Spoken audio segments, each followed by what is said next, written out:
ఇక ఇస్రో ప్రతిష్టాత్మకంగా నింగిలోకి ప్రయోగించిన NVS-02 ఉపగ్రహం అనుకున్న లక్ష్యానికి చేరలేకపోయింది. నిర్దేశిత కక్షలోకి ప్రవేశపెట్టేందుకు భారత అంతరిక్ష పరిశోధన సంస్థ చేసిన ప్రయత్నాలు ఫలించలేదు. శాటిలైట్లోని ఇంజిన్ సరిగా పనిచేయకపోవడంతో ఉపగ్రహం అనుకున్న కక్షలోకి చేరలేకపోయింది.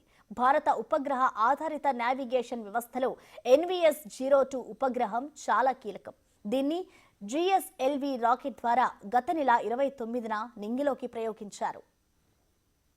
Cryogenic upper stage or as aerodynamic shape is no longer required. After 142.2 100వ ప్రయోగం కావడంతో దీన్ని ప్రతిష్టాత్మకంగా తీసుకుంది ఇస్రో.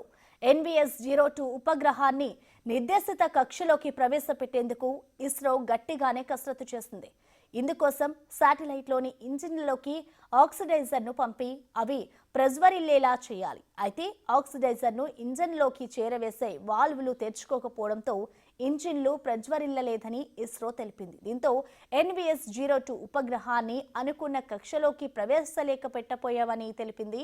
దీనికోసం ఇప్పుడు ప్రత్యామ్నాయ మార్గాలను పరిశీలిస్తున్నట్లుగా ఇస్రో తెలిపింది.